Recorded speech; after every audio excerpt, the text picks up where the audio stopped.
lights are out and you stumble in the dark. You kept pushing on, but then you went too far. When your ship has sailed and all your dreams are lost, everything is wrong, you feel like it's your fault. Just remember, I will be there for you, baby. Remember, there's nothing out there to get you, don't forget it. When life feels lemons, just call on me. Just call on me.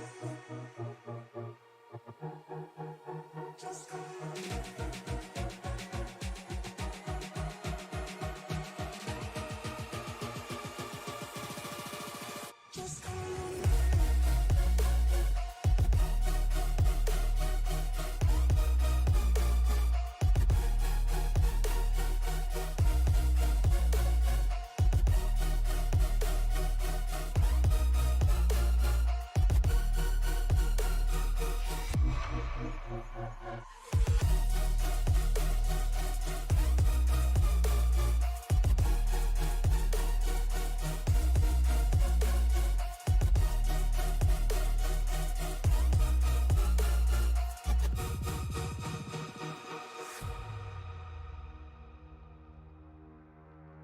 You're stronger now than you ever been.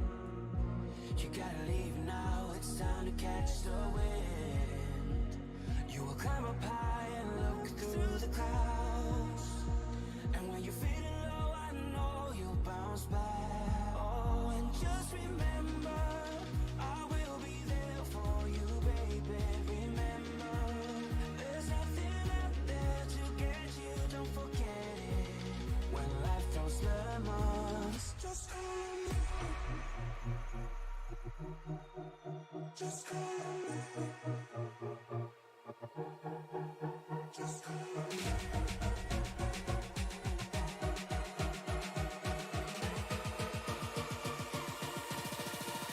Just call on me.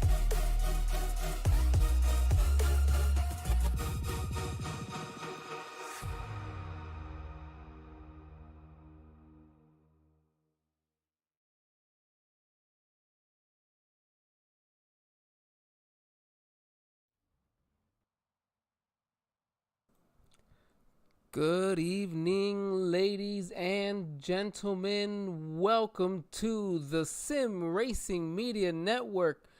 We are live here from beautiful Joliet, Illinois for the Chicagoland Speedway race, the fourth race, of the sixth season of HTL.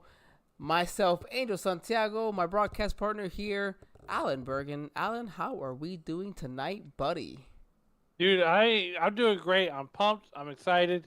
And guess what? There won't be any Tropicana oranges chasing these guys around tonight, as these guys are chasing that all-inclusive checkered flag tonight.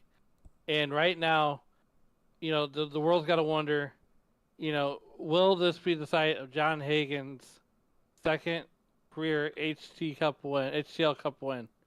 Does he follow it up with another? Some notable things, too, also, is Callie Height will not be in the field. She's serving the suspension. So, there's that to be noted, also. Oh, actually, this would be he's looking for his third win, Hagan is. Okay, third win. Yeah, no, that's what it was. Yeah, I see the way that's worded there. No, his third win. Yes, and Callie, this is why Callie and I get along. I have a temper too, so I'm not saying it's okay, but I can't pass a judgment upon somebody else either. So, Callie, I hope at least you're joining us here in the chat. If you are, say hello. thank you for those of you that are joining us tonight. Had us the both of us week one. The following week, I was out racing back here in the booth for this fourth race, and taking last week off. So it's great to be back. Happy to have everybody, and well, again, another full field. I have both my cars here tonight, so Dylan's out there. His internet not giving him any problems, and man, Chicago. Just you asked me earlier, do I like this place? And I said, man, it's Chicago, man. This is one of my favorite tracks, and it's something that I'm genuinely excited for. Absolutely. I'm excited for it too. I cannot wait to get this race underway, as we got about a half a minute left in qualifying. And right now, at the top of the pile is Tucker Sawyer. He ran a 30.82 to get the pole. So a few of these drivers finishing up their qualifying runs.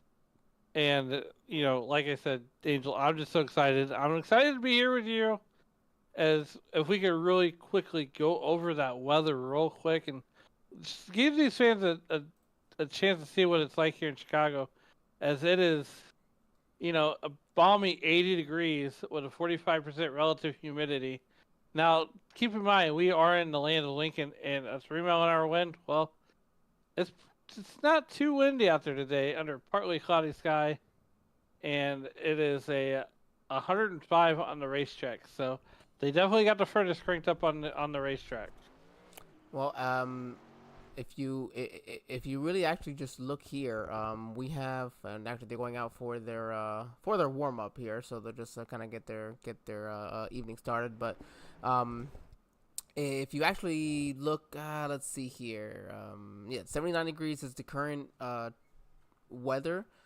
We do expect this, of course, to change, and the evening will get started. The evening is where the race is going to go into. So as the night comes, this track, of course, will change. You already see it's kind of getting some shade here in 3 and 4. And speaking of some of the drivers before the race, loose is an understatement, but it's very loose. It seems like coming off of the turn 4, where you're going to have to really, really careful with the throttle with these Cup cars. Yeah, absolutely. These guys are going to try to get their understanding of the racetrack. They got a real quick, I believe it's 5-minute warm-up. But as you notice on your screen, it's not your typical tri-oval, as the back straightaway is curved also, Angel. And that's what makes this track very unique. As given the fact that we are about an hour south of where they run the Chicago three-course race, but you know, NASCAR may not be going back there in the world, but it's always going to be here forever on iRacing. I really hope they do. I feel like these Cup cars could put on a fantastic show. You know, they compare this track a lot like Kansas, and you know, Kansas is just one of the best tracks that there is right now with these next gens, hitting it on point. And I really think Chicagoland could fit into that mixture. And I get it, though, the fans didn't show up, you know, and they still might not show up by going out there. But, boy, I'd still love to see that one on TV. I hope I can afford to go there if they ever do at that point. You know, I would definitely want to make my way out there. It's just a fun track, man. You can drive. You can go all the way up against the wall on the high side, down anywhere in the middle, all the way against the bottom, right in that white line. Anywhere that you really want to put your vehicle, so you see where it's driving the best.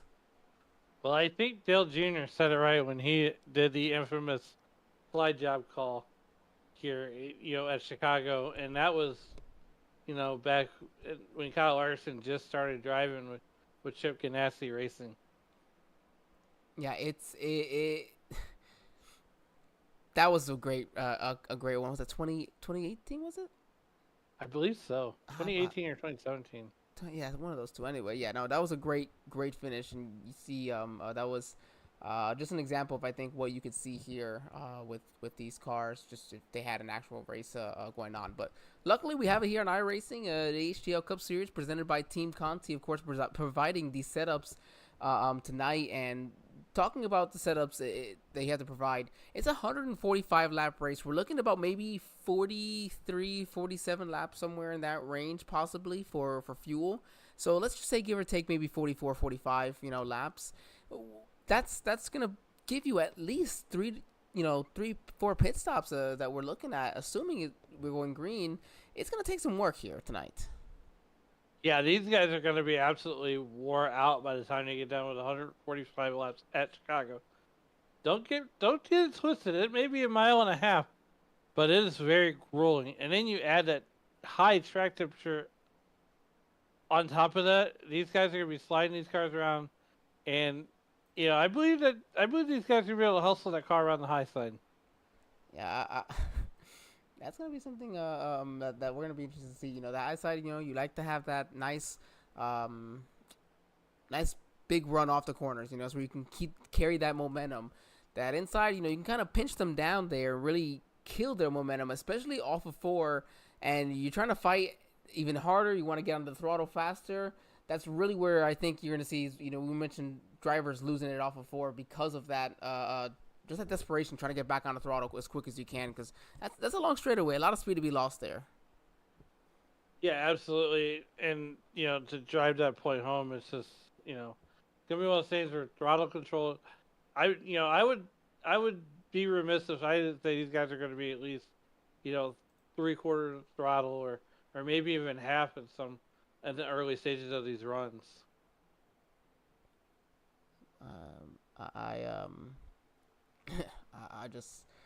I'm mesmerized, man. It's one of those tracks that it's just one of my favorite ones. Just the way you can drive it. It's you asked me, man. Would you rather be down there? At first I said no. I'm happy now too. I don't like these next gens, but I definitely lied. I would definitely want to be out there racing here tonight. Well, while you're fantasizing about being in the car, let's go over that starting lineup real quick. Let's go ahead and get that starting lineup. You are correct, and we'll have to get that our pole sitter in here in just a moment. So Tucker Sawyer on pole with Zachary Meredith there in the second position. Tyler Ratliff in third with Kyle Taub there in row number 2. Row 3 belongs to Hunter and John Hagan, looking for his third win of the season.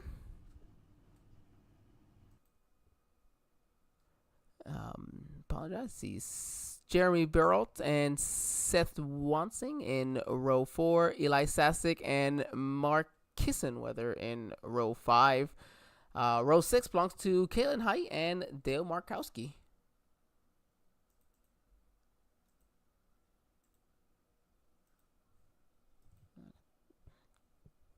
Then Dean Clavitt there in that number 88 with Shad Swatworth on his outside for row 7.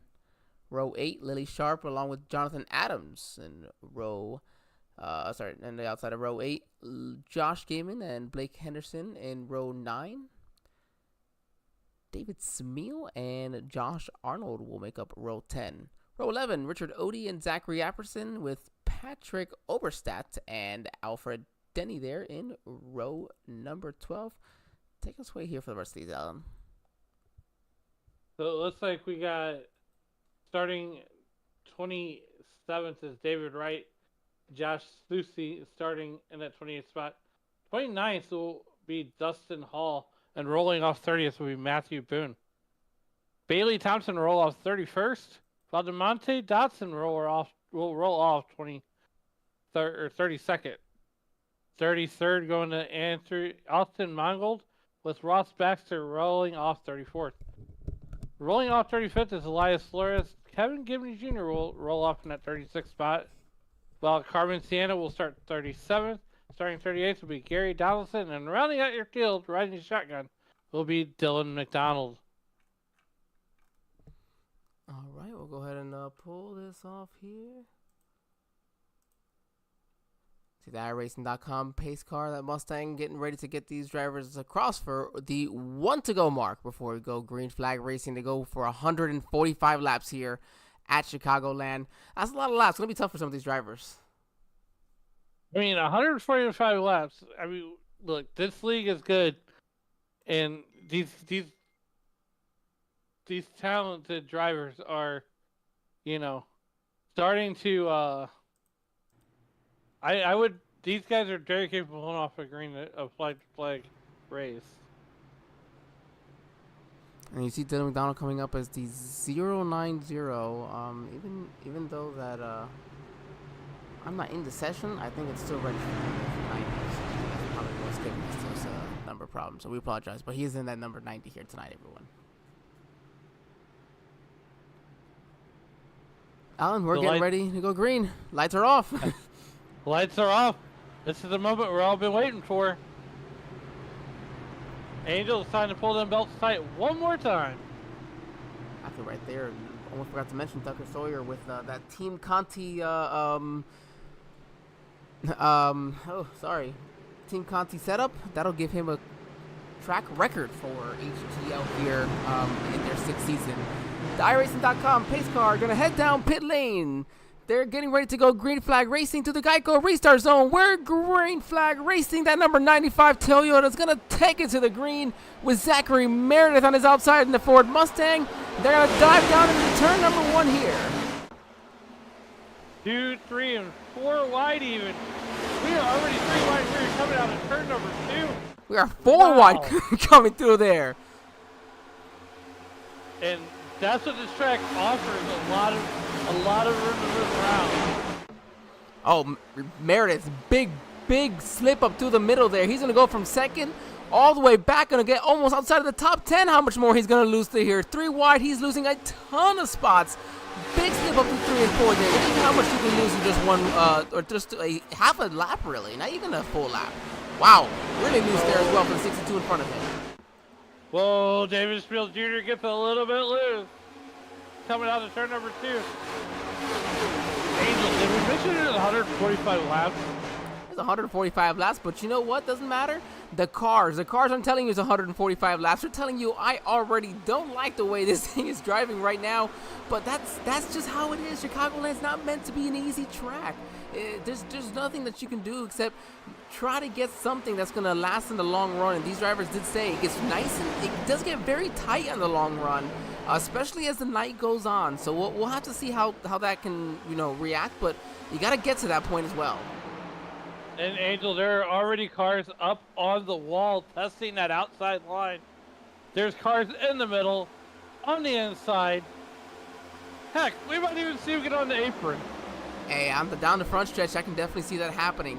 Now already lap number 4, still 3 wide. You have the boss man there, Blake Henderson, right in the middle. With looks like Lily Sharp and might be Dale Markowski on his outside. Lily's gonna clear on the inside, but they're gonna come back. They got a nice run, and I've heard quite a bit here where the inside very treacherous, especially whoa, you see the 25 loose. You see that tire smoke coming off. It shows you loose. They're turning down too hard at this point in the run. I have to say that's when the front tires they're catching, and it just kind of sends you down. Gets very very loose with well, these cars are not meant to handle well here. And these guys are finally, looks like they're getting it sorted out, finding their footing. As we got still caught. Ooh, we got a car get loose. See the number on there. Everybody get loose, Alan. Oh boy. Peculiar Missouri's own Seth Watson in that number 24. I've been watching him a lot lately. I'm becoming a fan of his.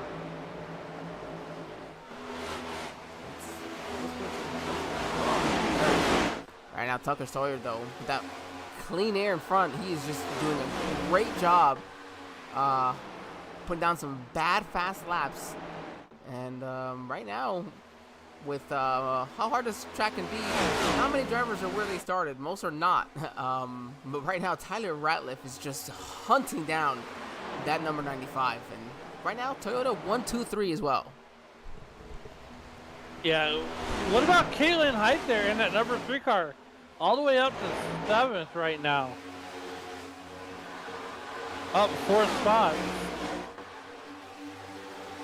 And just looking at some of her stats, Angel, Caitlin Height has been on a roll at Chicagoland, finishing 11th, 2nd, and even 1st. Oh, you're in that number 3 car right now. You can see that 13-time Cup winner with carrying that Boston, Massachusetts banner around. But running right now in the 8th position, looking down to the inside. You got a long race to go. Kayla's not someone who anybody needs to tell how to Yeah, judging by those stats that she has, with 11 second first. I think she knows how to get around and boogie it around this joint. Yeah, anybody smart, get it behind her. Try to see what she's doing. Try to learn to listen to what that line is, what you can figure out. But here, lap 10, they're getting onto lap 10 now. They're completing lap, their 9th lap. And more than half the field put down their fastest lap, and just then in lap back there in the 25th position, Alfredo Hidalgo with a 30.99 fastest lap of the day, the only person with a sub 31-second lap. Wow. Yeah, and he's hustling that car on the outside. Alfredo Hidalgo out of El Paso, Texas.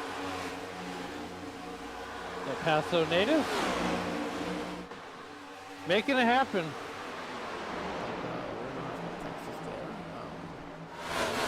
Are those rookie stripes on the back of that number 5?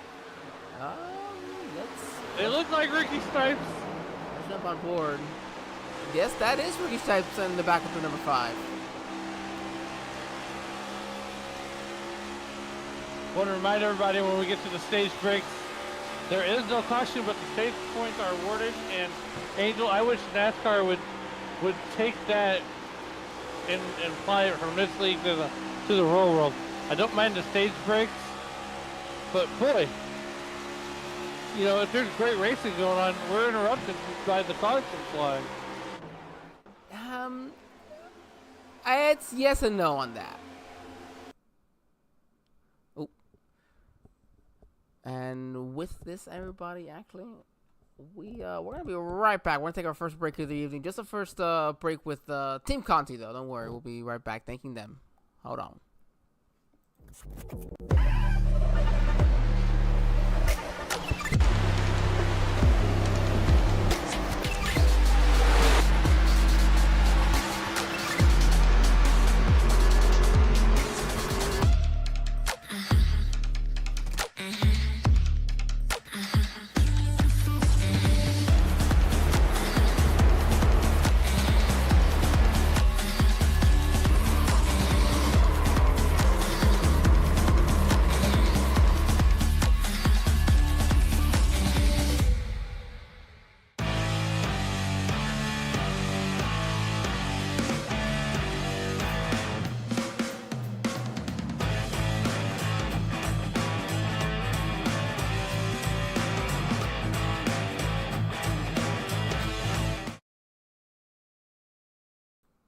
All right, we're back, everybody. I apologize. We're having some technical difficulties, but hopefully we got that solved.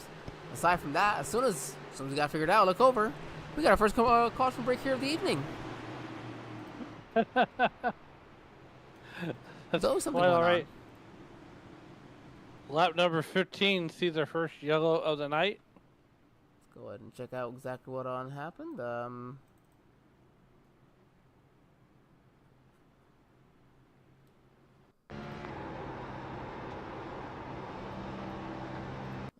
on just a moment, everybody. That's not where we gotta be.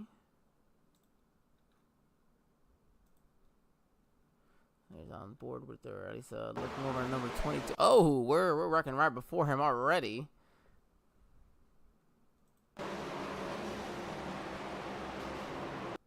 That's the number 60 car. It's not registering who I've got for the number 60 right there.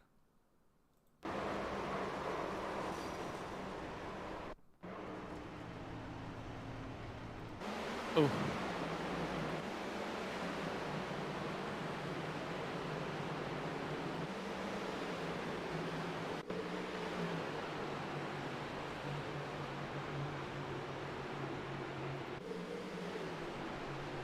Yeah, it's not coming up for me. Is it for you?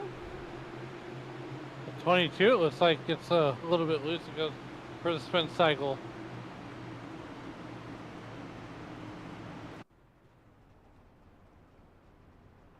Yeah, that's trying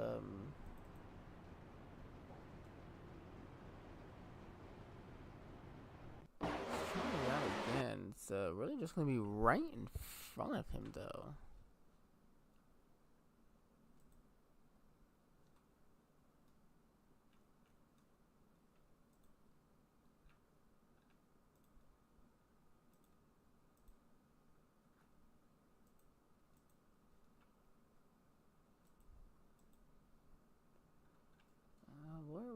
We're gonna get the view that we want here, everybody. I need to see exactly what happened here.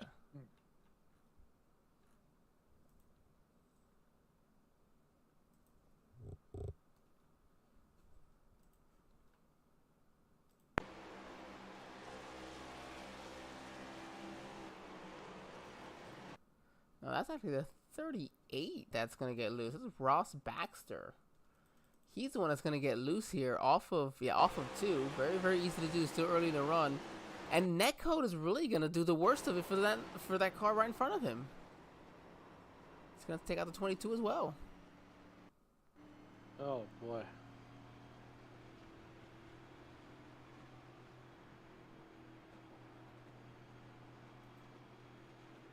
Oh, there. You know what? I don't know why it's not coming up. That's 60. Here it is. It's Patrick Oberstadt.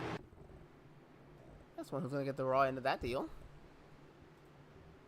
Well, it took us forever to figure it out, but at least here it is. Caution's over. Alan, we're ready to go green again. I'm ready to go green. Are you ready to go green? Go on. Take us away. Pace cars down. iRacing.com. Yeah, that's it. iRacing.com pace cars on pit lane. Tyler Ratliff and Lily Sharp brings us back to green flag racing as they head down into turn number 4 here on lap number 18. Turn 4. I think we're turn 1 here. Hey, look, I got him a half track ahead. Okay? I think some of them would probably want to be in turn 4 already to get away from what is just going to be a pile, just a mess of drivers right behind. Look at that, 3 wide. I'll be a lot cleaner than the initial start of the race. Oh boy, here we go. 3, 4 wide. We got cars all the way down on the apron right now. Hey, you gotta go wherever somebody else is not, and sometimes that means right down in the apron. You see the 3 car right through the middle. Kalen Height just slipping. The inside or that kind of middle groove, but you know we had a drivers, quite a few of them come down pit lane, including this 3. So cold tires is gonna be a bit of a struggle for us a little bit. But you know, with 4 fresh fuel goods, even after 10 laps here at Chicagoland, you're gonna be pretty happy with the new ones. Yeah, these tires are gonna be pretty happy for a little bit until you get a little bit deeper in the run. Now, you know, Tucker Sawyer, he is mired back there in that 8th position. If he was as strong through the first 15 laps, he's not gonna have any problems getting back up to the front. Mentioning how we had quite a few drivers come down pit lane. Most drivers did not. More drivers we had come down that did not. Richard Odie is currently the last of the ones who did not, back there in the 15th position. Oh, we got a caution. We got ourselves a second caution of the evening. Looks like right in the front of us too. A lot of smoke. Everybody's trying to just find themselves away from this. Let's see who's gonna be involved now.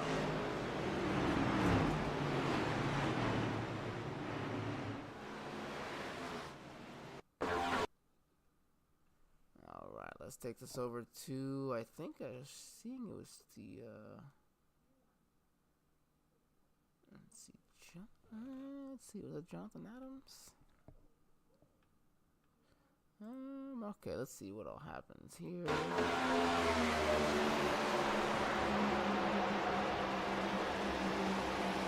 a blink right there.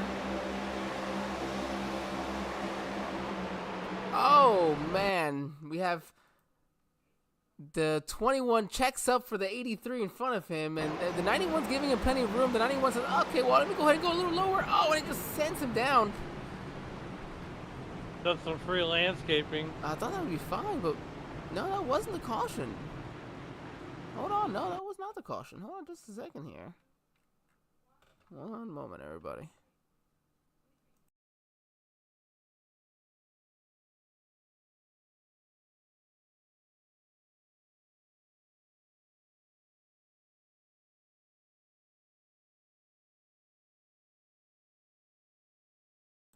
All right, let's see. Let's try this again.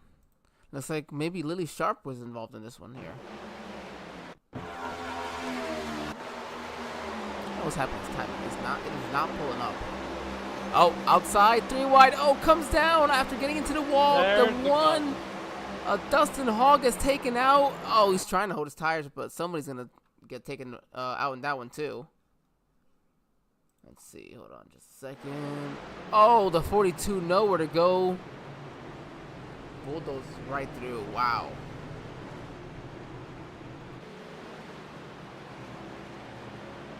David Wright, I think a rookie himself in the HTL Cup Series, if I'm not mistaken.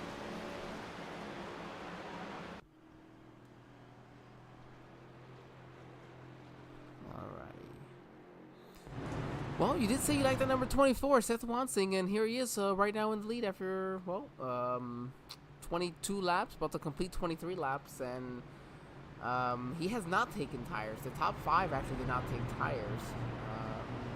David Wright would be the next one. After that, Richard Odie, I know he hadn't, but he came down pit lane this last time around, and well, everybody else who needed to also came down to top off.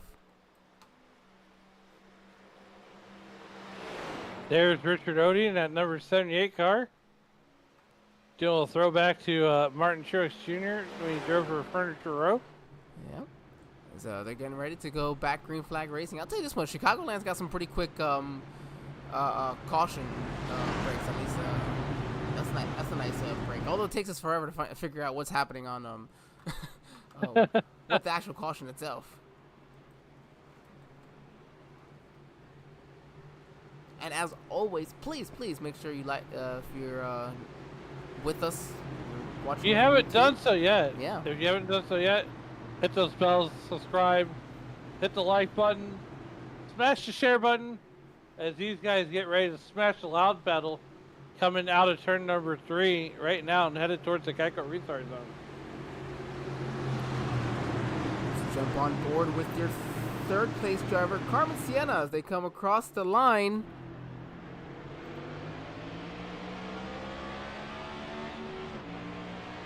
Carmen's up through the gearbox as Seth Wansing gets that jump. And Angel, it's like that outside line is the better line to be in. Yeah, you want to be at outside. You got that good run, but here it comes. Here comes Carmen with a pretty good run here now. Off of turn number 2. See if... Oh, no, here comes number 8. No, never mind. Oberstedt's going to go ahead and just back off here. Now they're side by side. That's Jeremy with him and the 96. And oh, just a slight contact with the 54. Just a little touch. That's all right. That's just not fine. Not too much. Not too much. Not too much. And here they are, 3 wide once again. 3-4 wide. Al, you know, you can put a camera on just about any point of this track that there's a car. You know there's going to be a battle. They're going to be side by side, and you can be everywhere on track. It's going to have a great view. Well, don't look now, but here comes Tucker Sawyer working that outside line. And these guys are just putting those cars absolutely everywhere.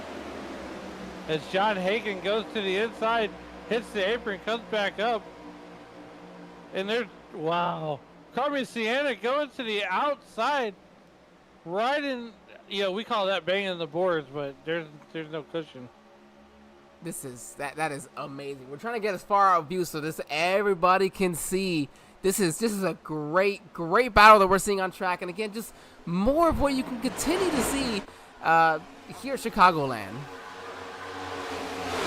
Yeah, I mean, these views don't do us justice as we're 28 laps in, 27 laps in the history books with 145 laps scheduled.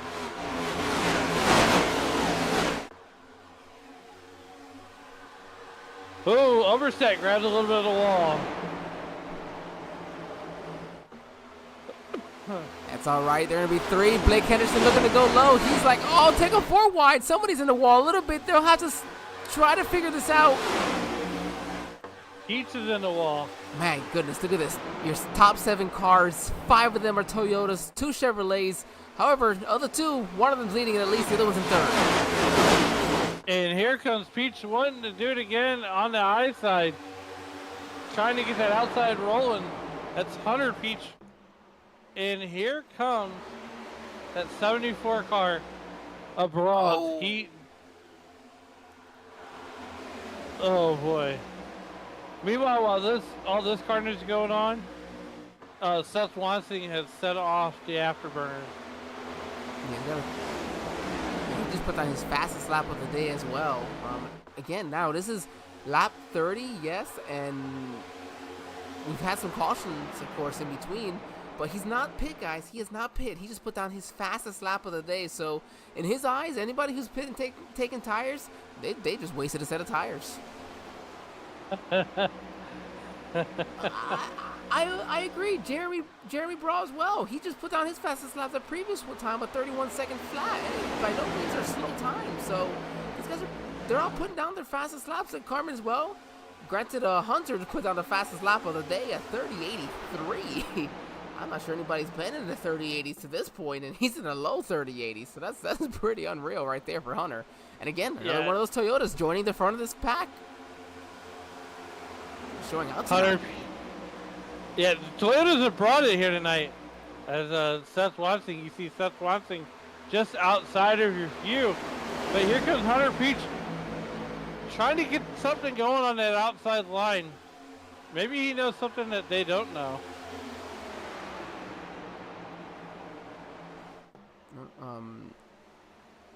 Carmen Sienna's gonna go up there also. I'll say that his teammate there, number 54, having himself a pretty good race there, just in the 2nd position. So at least those 2 Toyotas got something figured out. Lily was doing good running up there. Now she's just trying to climb her way back up after being involved in that wreck. Remember, there are no fast repairs in this league, Alan. So you're involved in a wreck, you're just about done. You see Rox Baxter, Gary Donaldson, they're on pit lane. Dustin Hall, now he's down a lap, I believe, but he needed the time. And they're 3 wide still, smacking it off the wall. You can look just about anywhere in this field. You can even look back there where the guys racing for 25th, and they're 3 wide also. Yeah, I think that was the 12. Wall again. Now these cars again, they can only take so much beating, while the Toyota and the Chevy was making contact right in front. That was Jeremy, and I think the 54 again, as John Hagan made his way by them. He's got his sights set on Seth Wansing. And again, looking for his 3rd career win. Would be back-to-back wins. Yeah. Oh man. One of the this 74. fastest. I'm sorry to cut you off on that one. These guys, they're 3 wide. They're making more contact. I don't know how these guys have not wrecked here for this 3rd position, but it is a spirited battle. And Hunter's going to say, all right, you 2 keep fighting this way. I'll take it for both of you. Now he's stuck in the middle. Almost. This is unbelievable. This is great.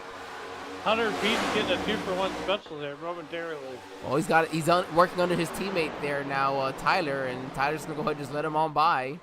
As now the 12, Marcus and Weather right behind. Going to have to settle in. Nope, going to go look to the inside. Nope, going to have to settle right in. They're 3 wide, beating and banging here as well. After Denny on the middle, that's Zachary Meredith, Carmen Sienna. We got Patrick Oberstadt. I think it's the 16. Kyle Tubb. We got so many of these drivers under the blanket as well. More 3 wide action. Denny grabs the wall.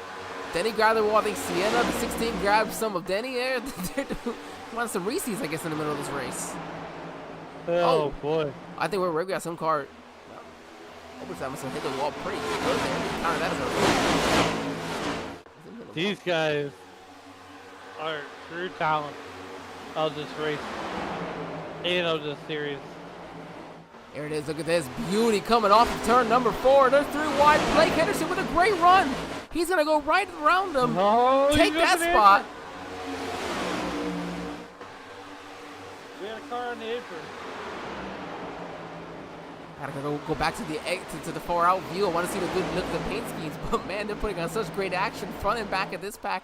And in the process, I apologize everybody, but we also had a pass for the lead, and John Hagan taking that from Seth Wansing. There's just so much good action all the way around. It is what a pleasure to be bringing to you this action, isn't it, Alan? I mean, look, if there's a great night to sit in for the big dog Shane Lake, I'm glad it was tonight. Hey, because I see our viewer count coming up as well. So let's keep that up. You know, let your friends and family know this is some great action and going on here on the Sim Racing Media Network today on a Monday night, but just about every Monday night here with this HTL Cup Series. As well, if we're ever gonna have a commercial, we're not gonna have one right now, but we do. We also give them to you side by side, so you don't miss any of the action that goes on the track. Why would you? You don't want to go to commercial right away, because right now there is so much action on the racetrack. There is more action than a Waffle House at 3 a.m. There's more action than a Waffle House after any type of Saturday night race. Or after Ricky Stenhouse if he wins another 500. I tell you what, right now these guys are wishing they weren't at a Waffle House. Or maybe at a real Waffle House. I see some. This is the 5. Andrew again. His rookie here, right next to teammate Lily Sharp. Some more of these Toyotas. There's a lot of Toyotas in the field. It's probably the most Toyota dominant field I have. We probably broadcast at all on the Sim Racing Media Network, I think. Here we go. Some more 3-wide action here to the 91 car. And that's Jonathan Adams. He's looking a little bit low here. Oh, there goes Alfred Denny looking. He was 3-wide again. He just can't get enough of being 3-wide here. But that's somebody who's confident doing so, and drivers are confident around him to be 3-wide, knowing that he's not going to overstep it. Granted, the car can only do so much. Oh, Carmen Sienna goes down on the 8 a little bit.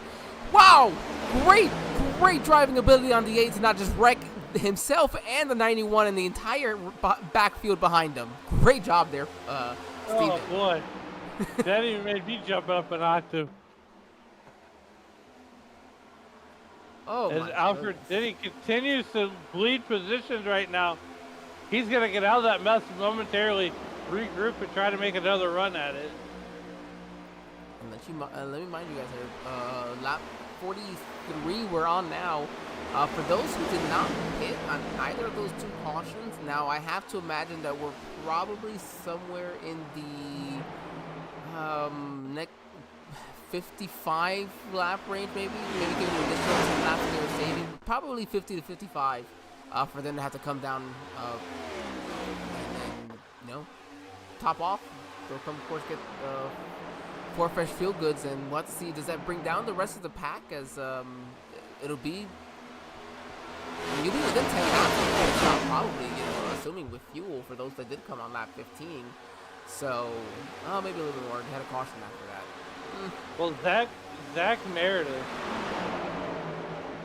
had that unfortunate falling back in the beginning of the race. And now he's cracked the top 5 and he's up there in 4th and looking for more.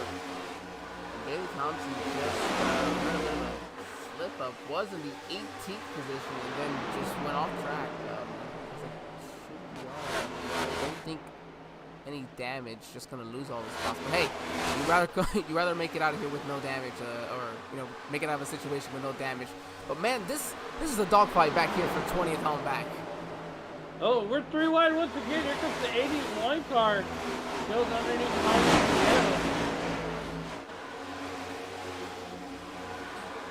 This is incredible. 3-wide still. Yeah, these guys, it is, again, a dogfight. I don't think is maybe just an understatement. You've got to fight for everything you can back here. Yeah, these. Let's bring Alfred Denny in here. He'll chat with us during.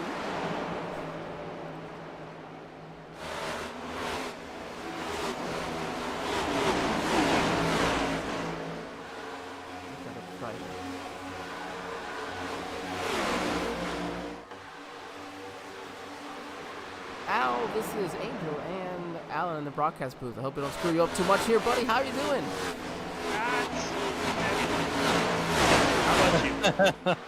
How about you? do you spend any amount of this time not 3 wide back here? This is incredible racing that we're getting to see here. Well, we got to try to tear up the cars, so we got to be 3 wide and 4 wide as much as possible. You guys don't have fast repairs though, so what's the plan? Hopefully everyone else wrecks out and we survive. I think that's a great one.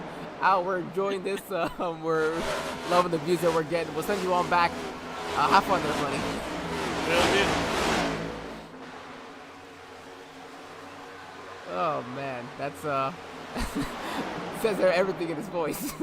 it is an absolute dogfight out there. He's making me want some Reese's peanut butter cups. No, I don't like the peanut butter that much, so. But that's okay. I'll enjoy something else. Like I said, well, it's still great action here. Back to the 9th and 10th place. That's the wrong one. There we go. Here comes Caitlin Height underneath the boss man of Blake Anderson. Oh, Seth Watson trying to come down pit lane and they're ranking. Cardwell. Oh my goodness. That's please stay green. Jeremy came down very smart. Said, I'm gonna take advantage of this. I'm hoping for a caution. They don't have a caution. Seth Watson decided to stay out on pit on the racetrack, assuming a caution would come out. Gonna lose all this time all the way back. Now the 22nd position, falling back probably 23rd, 24th, and he'll still have to make his way down pit lane. What a bad situation for Seth. Seth immediately hit the abort button on pits. And here he comes, hits the apron. He's got Carmen Sienna to his outside as they come down pit road. Tyler Ratliff was right there in front of him as well. David Wright. Gonna come down with them, so that's gonna take off everybody who had not come down just yet. So lap 50, I was right. There we go. 55 was exaggerated. John Hagan assumes the race lead. I don't really think he ever gave it up. Callie, I appreciate it. I don't do the cameras. Blake, you did a great job with the cameras, but the sounds, yes, is something that we'll work on. But hey, this is something that Blake is doing for the very first time with a lot of these things. So, but absolutely, we have feedback to work on that. I don't want to turn down the cars too much, and then we miss them on too many occasions. But you know, we'll turn them down so that we can try to hear as much as we can. And we'll maybe try to keep to this further out position, if at all possible. Thank you, Callie, again for joining us, and I know you're not enjoying yourself watching from out there, but this is absolute chaos out here. So we gotta get Callie in the booth. I think we gotta get Callie in the booth. Callie's taking the night off. I'll suspend it. I'm taking the night off. I'll watch the chaos from far away, but I don't want to be a part of it. You see the 19 there to the outside. Lily's done a pretty good job making her way back up. And again, Lily's had to sit there and get some damage repair. Gonna need some more damage repair, smacking the wall like that. But it's probably just about every driver. Sat in pit lane for over a minute. About as long as you can go without getting a lap down. Trying to get as much possible repair, and well, she's just made her way, carved her way back up. Now just dropped to Josh Hussey, who's currently up 13 positions. Not your biggest mover. Your biggest mover would actually be Matthew Boone, up 21 spots. Currently, with a big smack of the wall for David Smeel, I believe, right behind. Yep, and then number 62. I think these guys are wanting to get their Chicagoland stripes.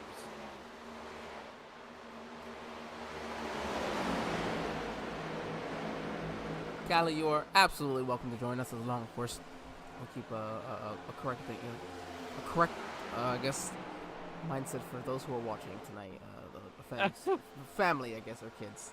But of course, you're absolutely welcome to join us for a little insight as well for somebody who drives these cars far more often than me, because for anyone that knows me, I really do not like these cars anymore. But forget about me not liking these cars. The ones who do like them are these first two drivers who are putting on quite a battle right now for this lead, as Mark Kissenweather has really hunted down John Hagan here. Jonathan Adams checking in the YouTube live chat saying, holy netcode. As I think his fun meter's been pegged out for the night. I believe it. And while these two drivers are in Toyotas, not teammates, 12 of Mark Kissenweather, with Militia Race Club, teammates with Shad Swartworth and Josh Arnold. This is for Hagen. He's with Accent Racing. I'm sorry. Accent. I'm sorry. Oof. I said that right. Coopetition. There we go. I'll do it right this time around. Coopetition. We have our top three here. Toyotas is mentioned with Hunter Peach there in the number 3 position. Zachary Meredith in his fantastic number 17, and I love that he did the blue wheels to go with it. You know what? That takes me back to whenever you're in grade school and you're sick. It was all PBS all day long. My parents, unfortunately, they can't say unfortunately. It's good for them, of course, but they had their own business. So if we were sick from school, we were there. So we didn't get to watch. You had to take your kid to work day then. So I think that probably instilled the work ethic of I never miss school and I never miss work now. You got home earlier if you went to school still. Side by side here, Eli Sasick there with Josh Ducey. Josh just continuing to pick him up and put him down. You saw him, he was making up a position there on Lily Sharp for the 15th position. Now up to the 11th spot, as we do have some more drivers coming down pit lane here in the near future, I would have to assume. Now, let's see, we went green on lap 24, I believe. Right now, Carmen Siena's down 1 lap. She's trying to turn her season around. As after that top 20 run at Daytona, she's had 2 DNFs, and right now she sits 38th in points for Carmen. There it is. Blake Henderson going to be the first one down pit lane. Lap 61, or lap 60s. He's coming in. We're having completed 60 laps. I apologize. Zachary Apperson, Alfred Denny, going to go ahead and follow along with him and their Ford Mustangs. I do believe that this is all part of the team, of course, that is here together. Oh, there it is. Tombstone. The team that pits together finishes together. Actually, I'm sorry. Alfred is part of Unforgiven Motorsports, but it isn't an alliance with Tombstone. So essentially, they're on the same team. So we'll get back out from them. Kyle Taub, he's down. Matthew Boone as well is coming here. Lily Sharp, David Smeal right behind, and it looks like we have the other drivers now just coming off of pit lane. And I think the big thing is going to be coming down and not speeding as well with these, essentially old tires. It's not going to be easy. Yeah, so, when the tires get old like this, it's the equivalent of driving essentially on ice. So you got to be really careful. And not only that, but you're coming from say right around 170 miles an hour, all the way down to your highway speed that you would see on the interstate. You see that Josh Arnold getting to the inside, and it's a lot easier said than done because I've had races at Chicagoland that I could have won, which is very rare in the first place to me in that occasion, and I've thrown them away by coming down pit lane and really screwing that up. Mark Kissenweather coming down, Caitlin Height as well, Shad Swatsworth coming down as well. Zachary Meredith is just coming off of pit lane, so a lot of stuff happening right now, and really the drivers that are staying out, really probably just hoping for a caution to pin some of these drivers a lap down as well. Yeah, you're exactly right. John Hagen, though, he's out to almost an 8-second lead, just all by himself.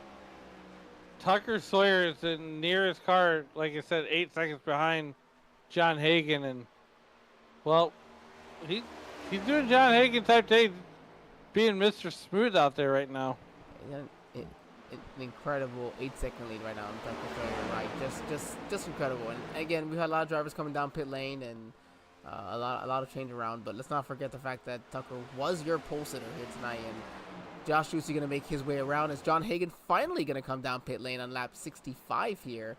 And just looking down the board, everybody seems to have been playing it nice on pit lane. I don't see any speeding penalties. No speeding penalties. Everybody's doing it right. It's going to turn over the race lead to Josh Susi in that number 81 car. Oh, can we please bring up the paint scheme, Josh? Thank you. The Rainbow Warriors.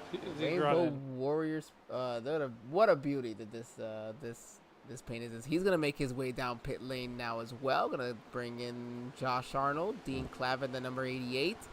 Eli Sasek gonna lose that spot to Flores. Gonna go right around him. Richard Odie's gonna stay out. He's gonna go get himself a lap led, and I do think he did come across the line as the leader, so he'll get that bonus point for the lap led. Every point matters in this league.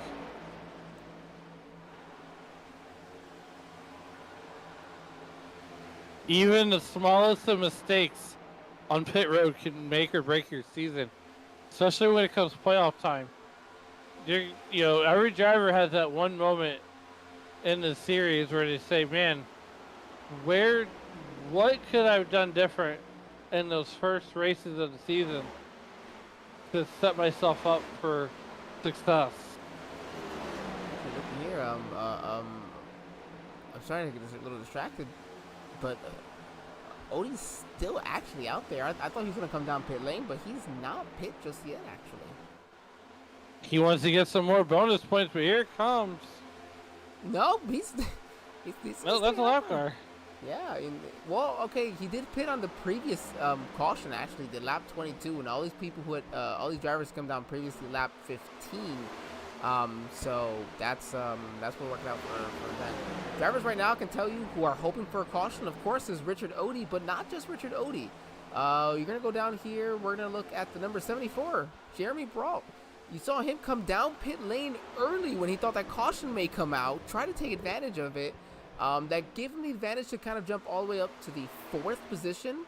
But he's on about 15, 16 lap older tires than everybody around him. So he's going to kind of see that kind of drop as you see Hunter right now is just right behind him, looking to make that pass. Again, with the fresher tires. So that would work out for Jeremy.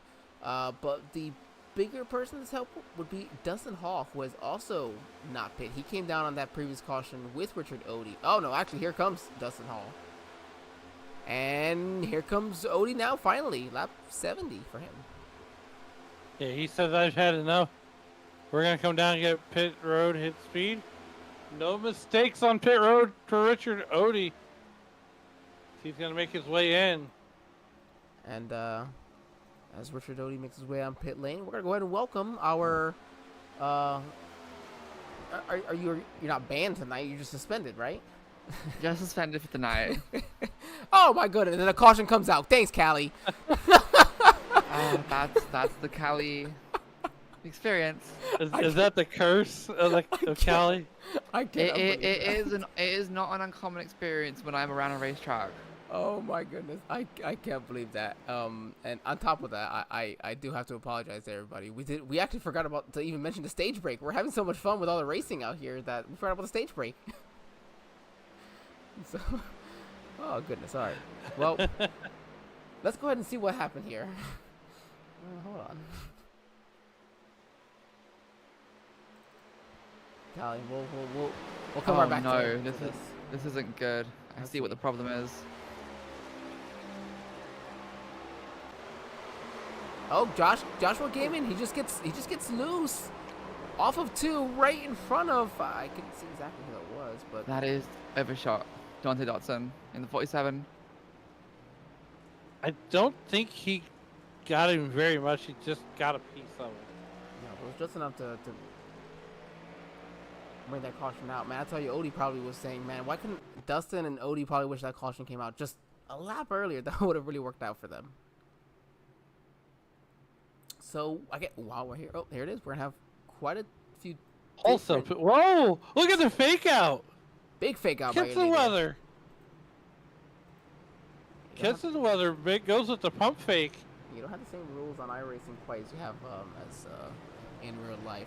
So, Callie, from what you have seen so far, we're now about halfway through this race, and some of these drivers have probably gotten some decent amount of damage, at least smacking the wall, but it doesn't look like anybody's sitting on pit road to really get it fixed. These cars, how durable are they, as as much as you hit the wall here? Well, the damage model changes every so often.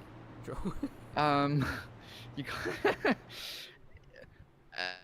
an update can take the car from really taking a good hit to the slightest damage, having you absolutely SOL for the duration of a race. I think right now it's quite good. You can have it takes. Oh, wow, I say that last week when I had my coming together. That was car done. The sim doesn't let you repair past a certain point anymore. So when I came in, the car was done. It's like an Indy car. When you break the suspension arms off, you're done.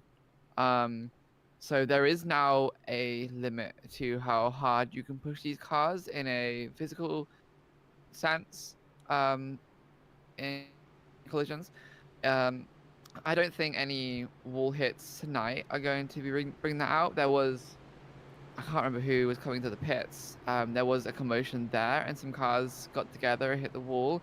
I don't think any of that would have any, from what I could tell, have any dramatic, unless perhaps a control arm bent, broken, not the right way.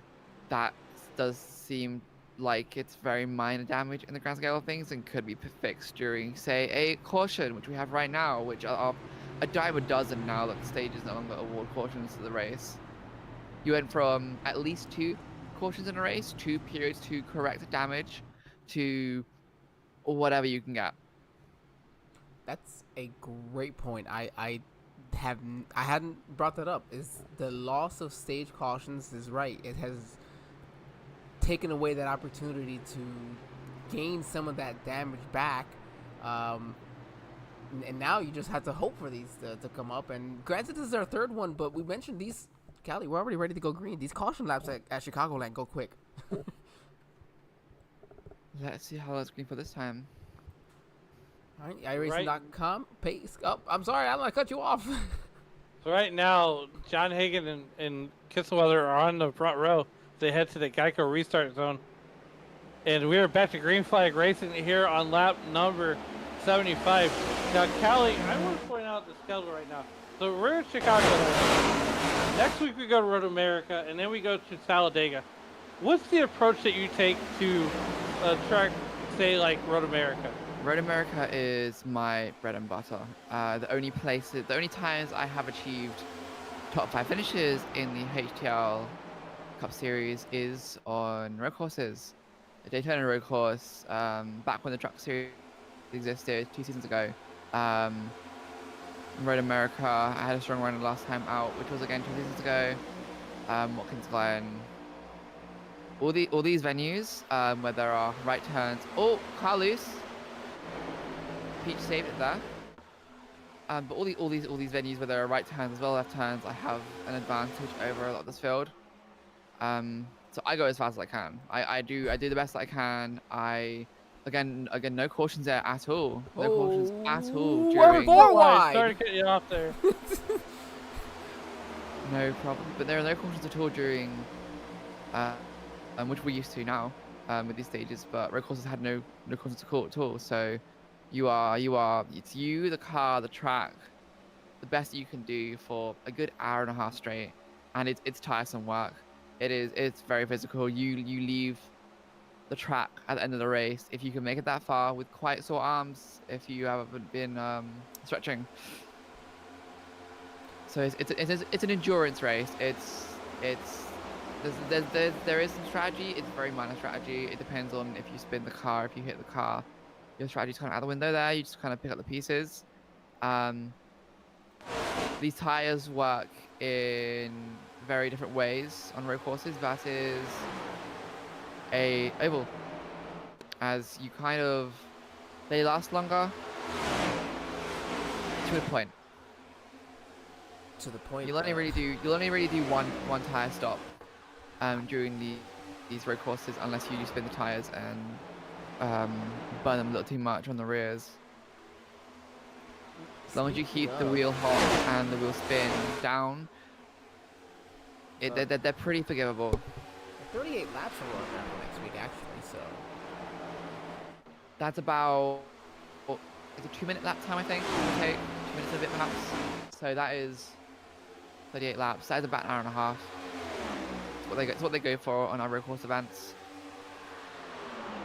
And John Hagen, previous to that, put down the fastest lap of 30.77, then a 30.76 while making a pass for the lead there on Mark Kissenweather. And then Mark looking back to the inside, just about. A great battle for the lead now, just a second over third place of Caitlin Height, the highest running Chevy, or at least the highest running non-Toyota right now. First and second and fourth is Toyota. So Toyota's really showed up here tonight at Chicagoland. Yeah, the Toyota just showed out, and that's just one of the things right now. John Hagen and Mark Kissenworth is essentially checked out on Caitlin Height there in that number 3 car. But here's the rest of the field starting to get single filed out. And this question is kind of for both of you guys. But how do you guys approach a track like Chicagoland that you don't see very often comes up on the schedule? I was bummed to not be here tonight on track.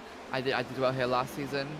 I don't know what it's faster. I think it's tighter on the exit of 2. That wall comes up quick, but you can really use the high line to make the speed into the tri-oval, and hopefully, if you don't burn your tires up too much, make some passes on the outside. It's quite a fast track from my experience compared to some of the more traditional 1.5 mile ovals we've been having the past 1-2 weeks. Well, I mean, yeah, here we are, 15 laps, almost 20. Yeah, I'd say 15 green flag laps into this run, and these people are putting down the fastest laps of their race. Of course, the track is cooling down. We're getting into that into the evening time where it really will continue to pick up speed wise. But wow, this many laps into the run, these tires are holding up pretty decently. It feels like. Kind of surprised. Yeah. Kissenweather going back to the inside. Oh, almost contact with the 97. They stay clear. Coming Hagen off getting 2. loose there. Yeah, how far do you want to run them tires? And that's what these guys are wanting to know. In practice they were getting 45-ish laps out of a run. That's what they were getting. And Callie, when do you become it? I'm sure you've been on race radio being a cheerleader tonight and watching the race here on YouTube with myself and Angel. I mean, I haven't uttered a word to the team in preparation for tonight. They know how to run the show. Susi, Joshua Susi, he is really the team captain during these race days. He really manages the team, pulls it together, and manages the strategy. Him and our second Joshua Gaiman, they kind of bounce off each other during the say a caution or during the run, and they manage strategy, and the whole team discusses what they're feeling and their tire wear, and they kind of I mean, it's really just by feel. Anything can happen to disrupt the plan for the strategy, and then they just go from there. It's very very much winging it based on the fuel tanks and the cautions that we may or may not get during the course of the race. I love that this is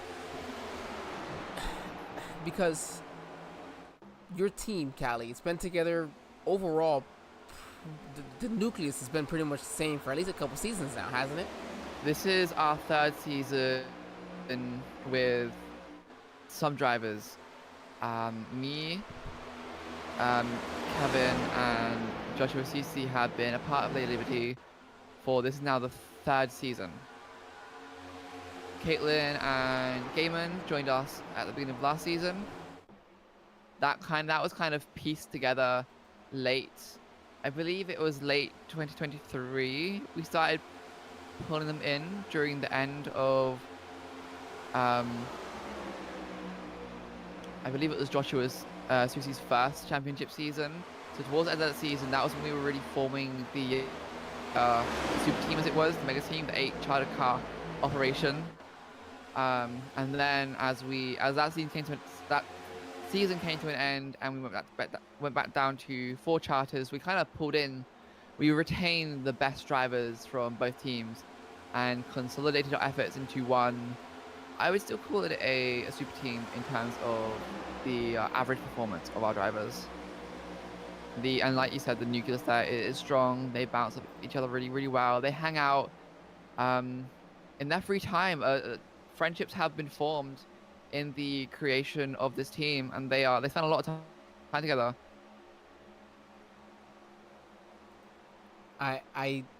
And I have to say that that's something that you don't always get an opportunity to, through some of the leagues that you get into. Do you feel that part of that entails? I say that we got another battle for the league between Hagen and Kissenweather. Part of that you get from having these charters, where you're more established, having a ride every week or just every season. I do feel that while it's not necessarily a crucial part of HTL, you don't need to run a team. You could run a single charter on your own team, run your own show. You could do that happily, and some people do. Joshua Ode, I'm sure he races on comms with other drivers, but he runs his own charter in his own team. He is his own man. But you take some of the other outfits here that become established outfits here in HTL. You have Tombstone, formerly Stepping Stone, the past few seasons, they're not so much around anymore. Ascent, formerly Arrowhead, and then our 1 team, 2 teams, Coast to Coast. I forget with us, but you do see things can change during the season, or during the season end. People move around, but you do see a lot of the same people sticking on the same team, season in, season out, and friendships are established because of this league, because of this series, because of the teams that they are a part of for a good 6-7 months of the year. That bond is created, and spending 2 hours with each other every Monday. Well, speaking of that, if I'm not mistaken, quite a few guys are planning to meet up at Daytona, thanks to we will to be the bond in that's been Daytona. Formed. We will be in Daytona as a group in just about 2 weeks' time now. Yeah. I fly out next Thursday. You guys know you have no choice but to end up having to see me, so sucks for me too. Don't Well, worry. if I can avoid it, I might become busy on that day. I'm not sure. Well, if it's a big place, Orlando. I may get lost. it is supposed to possibly rain that weekend, which of course we're hoping not. But I really hope it doesn't, because I really want to start my year-long tan next weekend. We've seen the preliminary reports right now, and I really hope not. Can you do a little dance and change the tide for me? Trust me, I will do any dance that is required, because if it gets pushed to Monday, I would have no choice but to miss the 500. I mean, I'll still be in town, so I'm cool with that. That's fine by me. Yes, I live here. However, I start a new job that day, so I cannot call out. Unfortunate. I can't ask for it off. So it would be the first 500 that I missed since 2010, and I would be very, very disappointed if that was the case. I was at the 600, or as you may be aware, the 375. Because it got rained out in May. Kyle Larson, in all of his glory, came down from Indianapolis and brought the rain with him. That's typically how it is. Regardless, we've got about just under 50. We're about 48 laps to go here in this race. And Hagen has held on to the lead. Right now, it's Marcus and Weather's got Caitlin Height all over his back bumper, and then Hunter Peach, he's right there as well, looking to make the pass on Caitlin if she doesn't make some quick work of Mark here in the next few laps. I think we're really starting to see the top contenders of this season make themselves known during the early run of the season. Hagan has been on a tear. As much as I hate to say it, he has been a you know, force to be reckoned with, a strong contender for that title, at least for the playoffs Lily in Sharp a few months' time. comes in. First one in. Sorry, go ahead. Yes, you're right, though. he's doing very good. Peach as well. Peach has been strong. You know, we have Susie. There it is. Kaylin to the inside. Oh, not quite. No, maybe.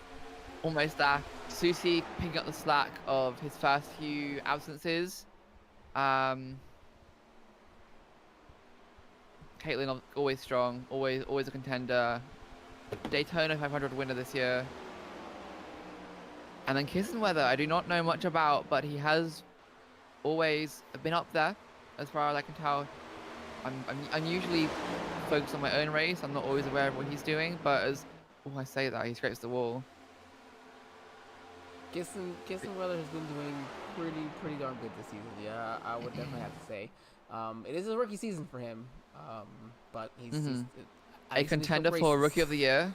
So I would say that's an understatement, probably, but without a doubt. But trying right now, though, just to hold off a very strong Kaylin, and then Kaylin makes a pass, and well, here comes Hunter right behind trying to follow suit.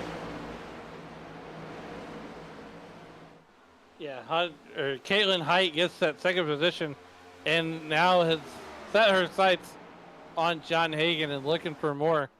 You know, just listen to your conversation, or here, and it seems like that's the one thing about iRacing and the platform is it brings people together. For sure. Oh, that's it's a real community builder. Yeah. You people that have been doing this for well over a decade now. Hunter almost got into the 12. Great job of Hunter getting off them there. Yeah, people do this for a long time. You're right. You build these relationships that really just well, something you get to enjoy here. We talked about this. Josh Gaiman, Andrew Hidalgo, they come down pit lane as well. And Callie, we mentioned nobody sped on pit lane. Kind of surprisingly, on any of these green flag stops has pitting come, or at least green flag stops on older tires become just a little easier maybe with these next gens as of late, or these drivers just becoming more and more used to it. It depends on the track. The pit lane pit entrance here is quite tight. So perhaps this week they're pulling it in a little slower. They don't quite have the confidence to send it in as fast as they can, because coming out from the banking onto a short slow down area, you don't want to risk that. You have to start slowing down after coming onto the flat area, and you really have you haven't got a lot of space to risk it. So I think they're playing it safe. I'm sorry, just very entertaining 3 wide. If I'm not mistaken, Lily Sharp is in the middle of this with fresh tires, just trying to find a way around. Oh, contact a little there with the, I think it's a 42 of David Wright. Sorry, that's an 83 that she'll make contact with Dale Markowski. He's really trying to find a way around these drivers again. And that's the tough part, you got fresh tires, especially when you're around everyone. You're just trying to make your way through, but at the same time, it's nobody's obligation really to let you by. You may be a faster driver, but you are not on Lily Lap at the same time. As Blake Henderson and David Smeal, they make their way down pit lane. It's just, I guess, common courtesy as a racer that you try to give them at least a little bit of room. But I guess, it's 40 laps to go in the race. Giving them room means that they pass you on track as well. So the last thing they want now is a caution. Especially with now cars pitting in. If they do miss their box or there's more commotion like earlier, there is a caution. You have cars caught down. Do you see this commotion from like 14th on back? This is incredible right now. This is let's see, this is I'm sorry. It's we're looking at this is Bailey and a couple maybe oh yeah, sorry, that's Dustin right there in front, but Bailey, so 16th, man, all the way back here to Odie in 21st, 22nd. Yeah, so we got about 5, 6, 7 cars just a blanket on top of each other, and somewhere down the line going to try to find their way down pit lane. Here comes quite a few of them. Oh, Oh! saved. Nice job by David Wright. Was trying to do the easy way of coming down. He saw all his drivers. John Hagan, Caitlin Height, Hunter Peach, and Mark Kissenweather, top 4 drivers. They all came down pit lane there. The lane's my buddy Dean Clavitt out there in the lead with Josh Arnold right in his back bumper. What happened there with Wright was kind of what I was talking about. You don't have a lot of space to slow down. You try and do it on that inside lane off the banking. It's tricky. You do too late and you're gonna speed. Dean's Yeah, as I say, not only is it tricky to get on pit road, but it's also tricky to rack a rhyme. good update that for Dean. Dean just turned 30 this week actually, so he had the big 3-0. Happy birthday to him, the old man. What do you? Aren't you in your 30s, Angel? No sir, I'm only 27, so I can mess with him. Oh. Well, in that case, I'm one birthday away from getting a walker. Well, we'll send you the wheelchair like they did for Mark Martin. Not the wheelchair, I'm sorry, the rocking chair. Oh my goodness. And the big again, here comes Josh Susie now making his way up. Now, oh, here comes John Hagan, 3 wide to the middle of 2 cars. Oh, with old tires contact. Susie between him and then the 16 Kyle Taub. I'm sorry, this is just not the right position to be doing there if you're the number 97. I know you want to be fast, but boy, oh boy, that almost cost him the entire race. That could have been a big wreck and taken out 3, maybe 4 drivers. Yeah, this is one of those theories that, you know, when you see 3 wide, it kind of makes you nervous of some of the other series that we cover here on Sim Racing Media. But this series right here gives you all the confidence in the world that these guys know what they're doing. Oh my goodness, I don't know if he got slowed up in time. Wow.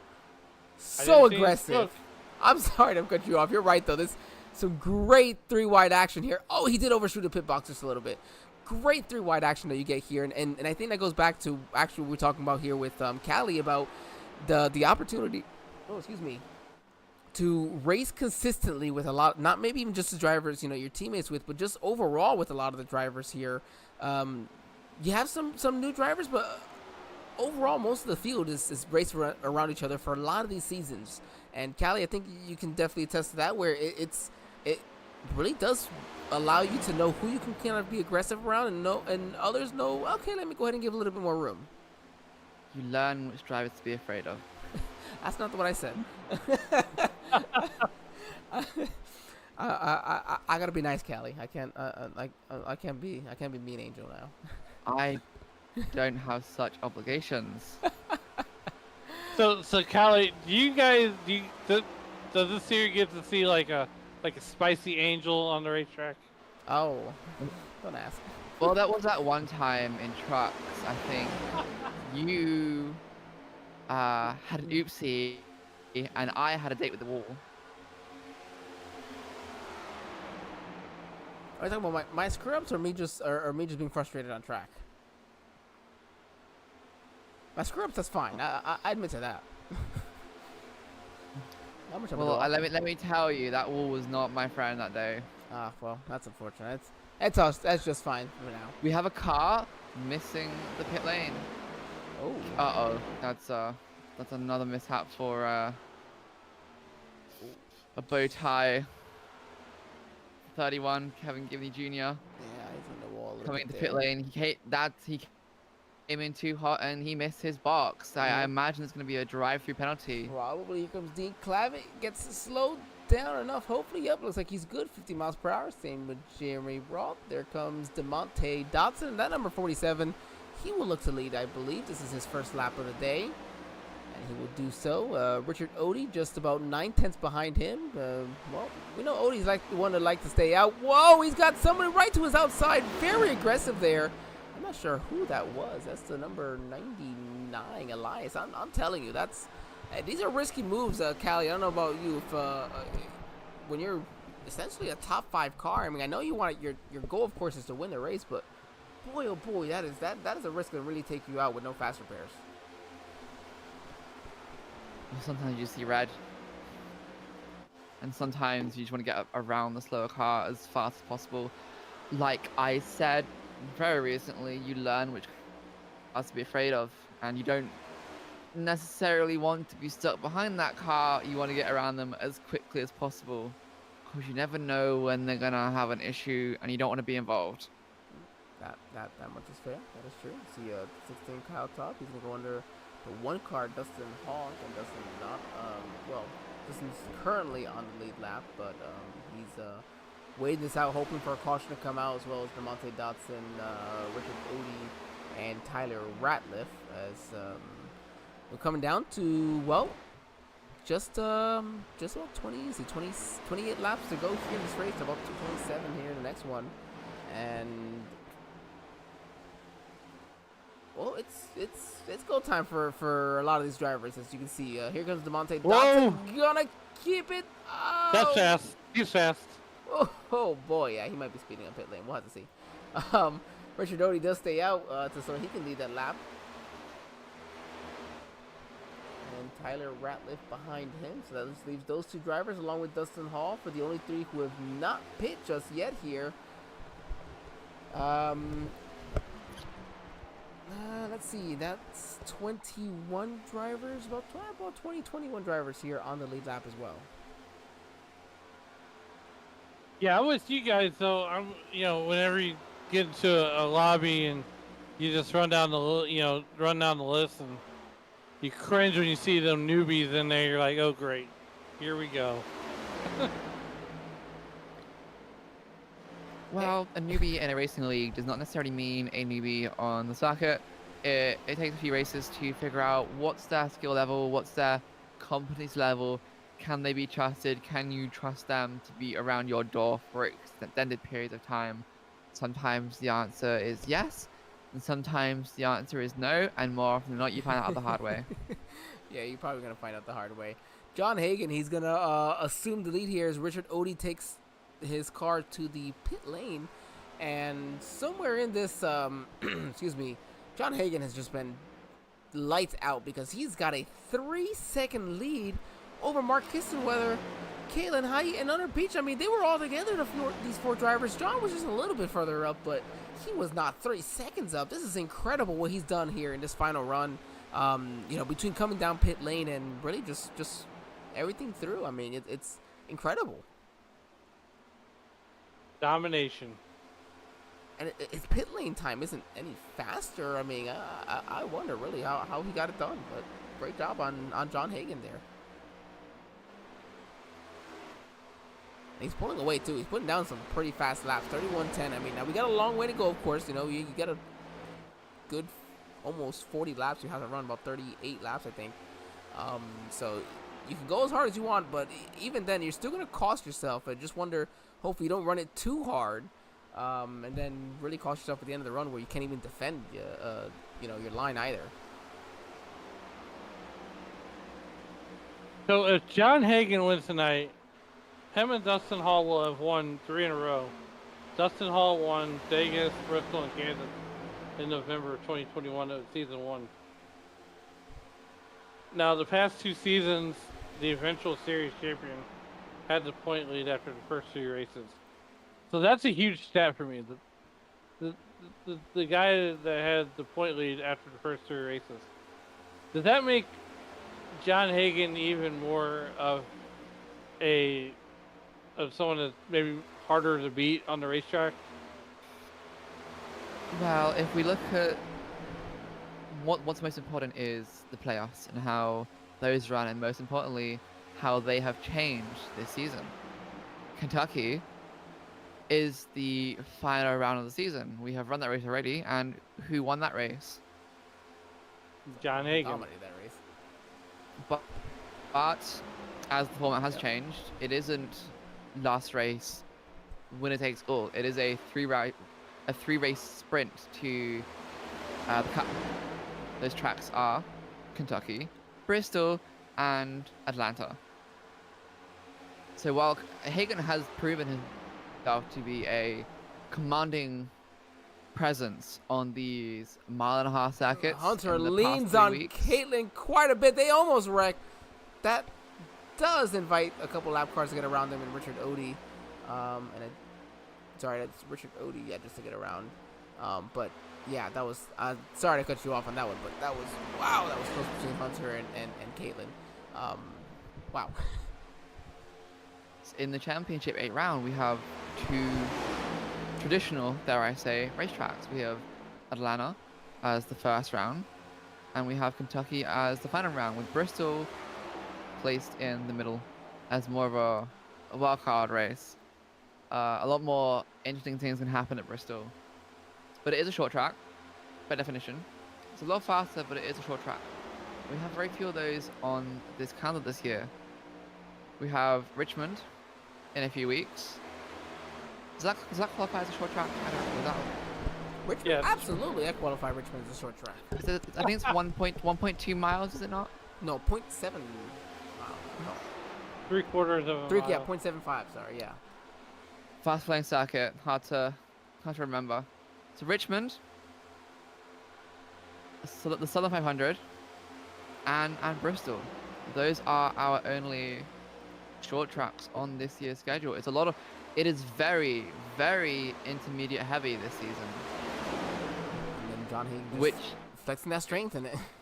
it is leaning. It does appear he has a strength on that track type, but there's no guarantee that he'll make it to the Championship 8, because after Daytona, later in the spring, we move on to the Southern 500, Watkins Glen, Las Vegas, Talladega, and Fontana. Of those 5 races, only one of them is an intermediate. And there are 16 cars fighting for those 8 spots. And here we just come across. Let's see, Hagen. We'll see what his lap time's looking like in comparison. Oof, only 1/1000th. Very, very similar to those top 3 cars. Very, very similar. The problem for them is that they're not gonna be gaining on the leader, trying to pass Hagen. I think Hagen's got this one set in the sails unless a caution comes out here in the next obviously in the final laps. But really, it looks like it's gonna be a nice battle for second. Right now, it's just between Kissenweather and Height. But you do have, of course, Peach just kind of sitting back there in the shadows, just lurking, just waiting for something to happen between these 2 drivers in front of him.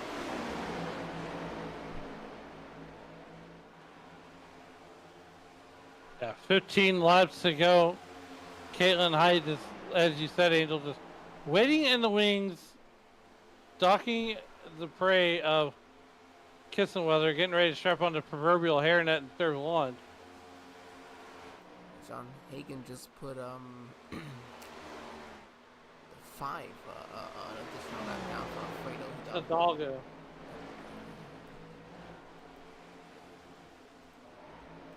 Josh Arnold just making the pass on Blake Henderson. He's gonna go to his outside to make that pass. Gonna put Blake, slide him right down to the 7th position. Blake had pit 3 laps earlier than him.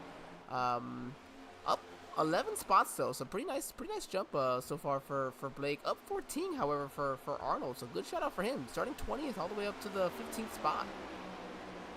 Sorry, to the 5th spot. Sorry, up 15 spots now. Yeah, Elias Flores in that number 99 car. He's up 23 spots, currently running in that 12th position.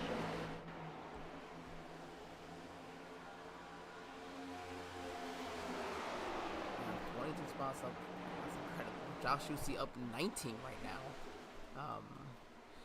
And stalking on Lily Sharp. Lily having pit so many laps earlier.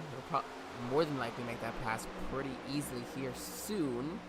And then he'll put his eyes on Kyle Taub, who here, only person just started in the top. Oh no, Hunter still there, started in the top 5. Kyle just had a big moment there off of 2 as Susie gets to the inside of Lily Sharp to make that pass. Yes, John Hagen, he's come across that line. 3.6 second lead still. He's getting through lap traffic. The battle was really for that 2nd spot again, as I mentioned.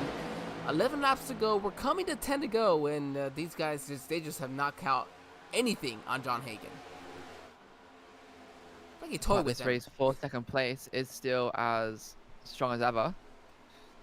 Caitlin Height, Mark Kissenweather, and Hannah Peach. Bumper to bumper to bumper nearly, fighting for that second place. All while trying to get New around lines. lap cars too.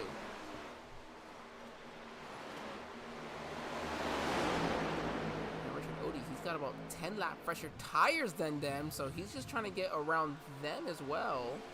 And trying to stay in front of that 54. Tyler Ratliff actually making a patch. Yeah, trying to fight against that 54. Both of those are 4th position on track as well. 24th doesn't seem like a lot, especially to be battling around the leaders, but hey, 24th on track is still a lot of points compared to where you could be running in the back sometimes.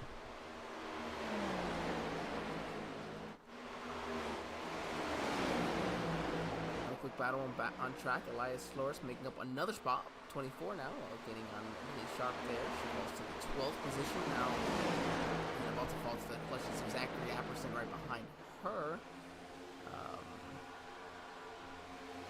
Susie now, let's see, he's just made the pass himself on Blake Henderson. That'll put Blake back to the 8th position as Shad Swatsworth is closing in, and Susie moves up one more spot, and now looking up on the back end of number 16, Kyle Taub.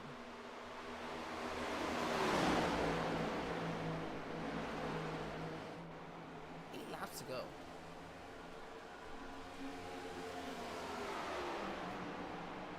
Still gotta love that Rainbow Warriors number 81. Oh, I'm loving it. Well, the boss man's quite the Earnhardt fan, so I'm sure that he loves to see that just as much. As now we got a battle for second. Kissenweather, Caitlin Height. We got a 3-way battle as they go in here. Hunter Peach is gonna go ahead and take advantage of this and side-by-side action, gonna take them, and then they're both gonna look to the inside. 3 wide, a little contact, leaning on each other. They're still good to go. We got 6 to go as they come across the line. What a great battle there for second. Took the words right out of my mouth. Over, yeah. Yeah, no, it is not over yet by any means. Caitlin, a little bit slipped through the middle, gonna put the block on the outside to Hunter Peach, who's got a great run down to the inside with it. As they go into 3, Mark Kissenweather gonna try to stay to the outside, see what kind of run he can get. We're coming out, 5 to go. Does I don't know, the 20's not gonna lean on him on that 3 anymore for the moment.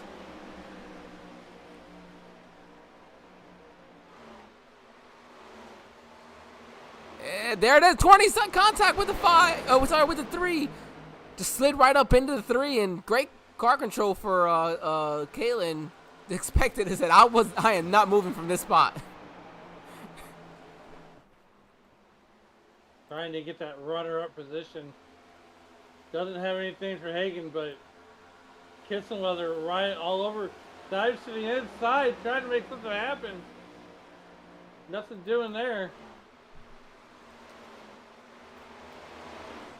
Oh, Hunter back up into the wall. He's got 6 seconds to Kyle Taub, so he's fine there. But this battle for second gonna be aggressive. The 3, a little bit of contact almost with the 12. It seemed like as they went into turn 3. Something Hagen loves to see. He's now got a 5-second lead over this group as Richard Odie on his again about 10 lap pressure tires, trying to make his way around.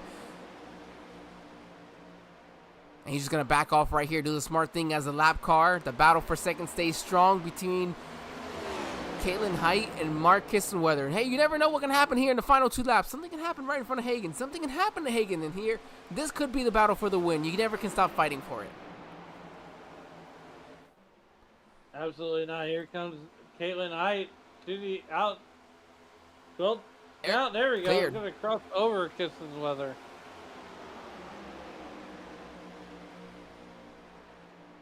Peach losing ground to both of these drivers.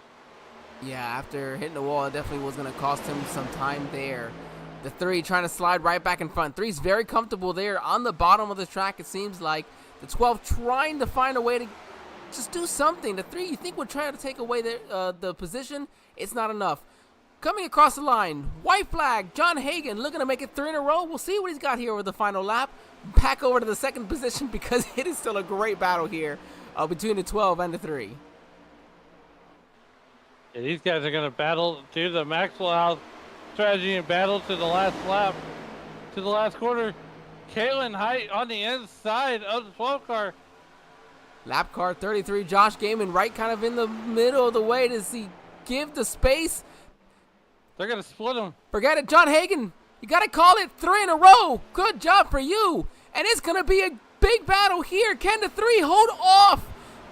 Caitlin Height gets it. Wow. Unbelievable. Odie's wrecking at the line. Great job, Caitlin Height. And you're right, just at the line. That might have been maybe 1/100th of a second, if that. Nothing to hang your hat about on that one. Wow.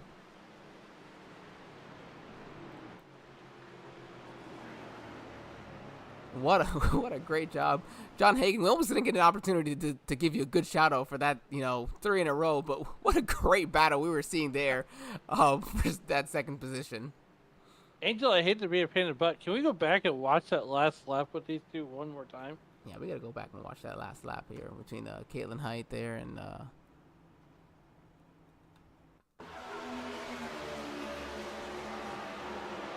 was actually going into 3 for the coming to the white flag.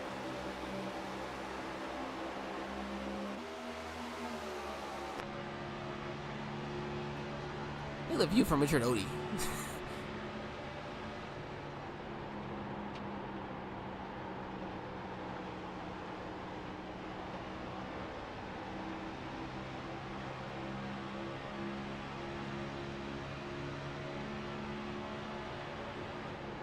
The way Caitlin just yanked the wheel there to the left.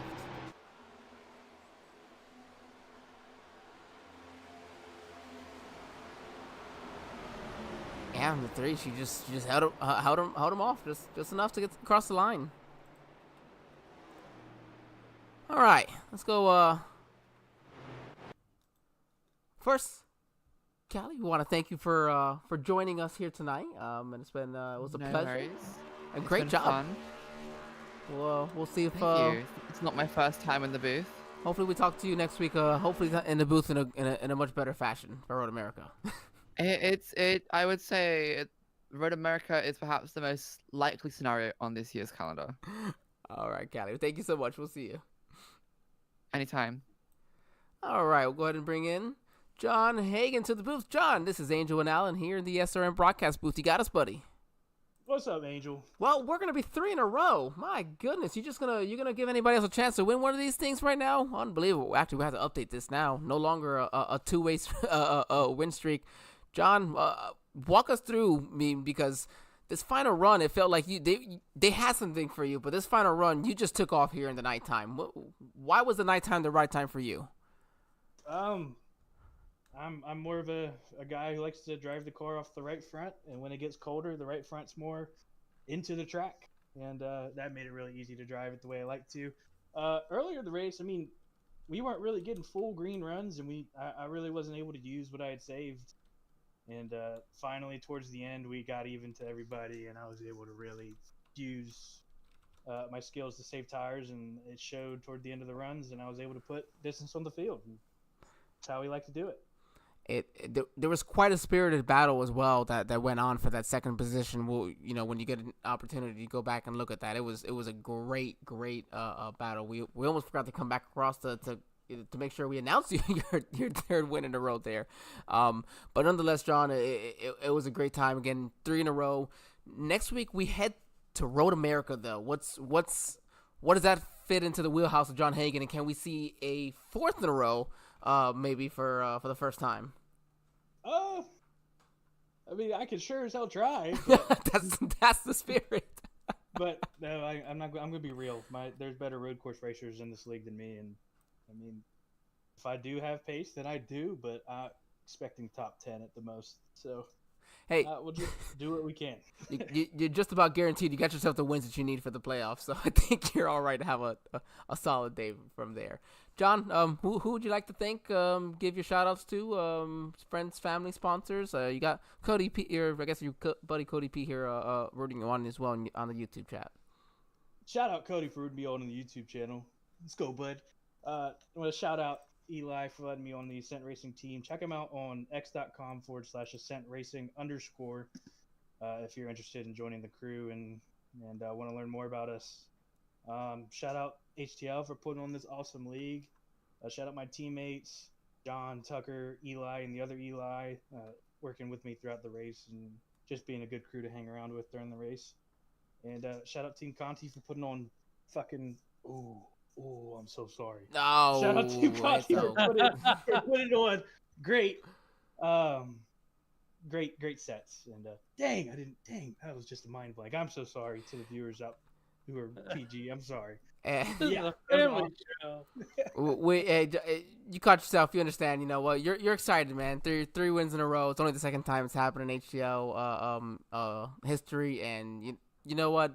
If it's gonna be a sponsor shout out, let's give it to one in such a way that you couldn't contain yourself for thanking them. So, Yeah. all right, John, appreciate it. We'll see you next week. We'll see y'all. Oh my goodness, it's nothing you can do. You know what? It happens. So we'll go ahead and bring in Caitlin Height here, and Gallon, take us away. Caitlin, you battled hard with Marquez the Weather for that second spot. What more could you need out of the car to possibly catch John Hagan? Really what I needed was clean air and just being able to run my pace from the start of the run to the end of the run in track position.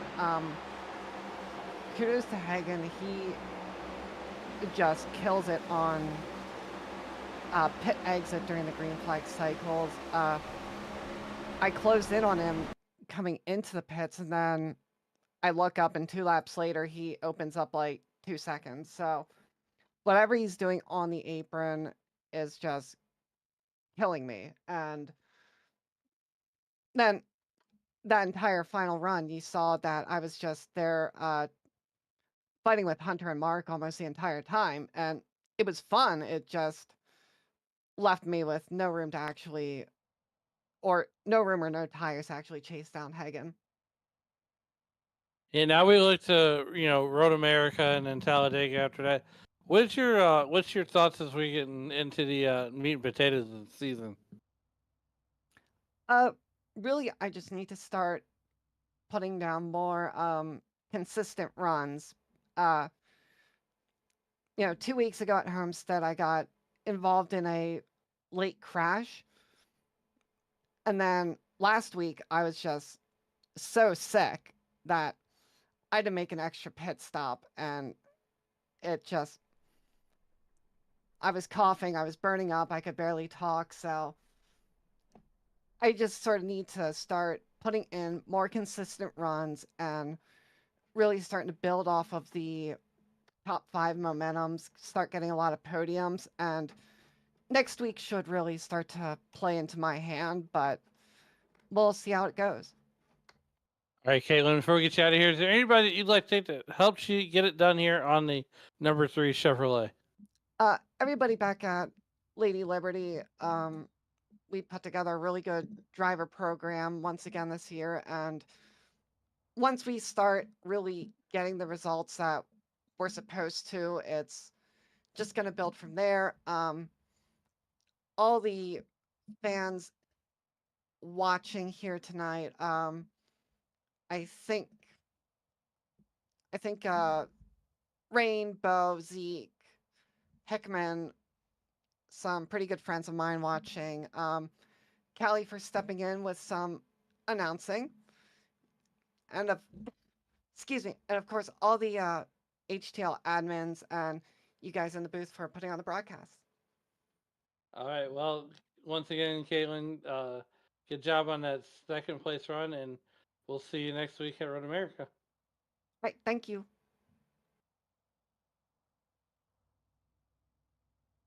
And last but certainly not least, Angel.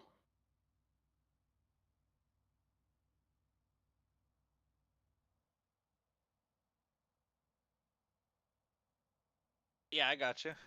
All right. Well, you have a podium finish here tonight. This will help I say help because you're second coming in points wise, but the guy that you're second to is winning the races. But nonetheless, at least help extend the lead to third in points.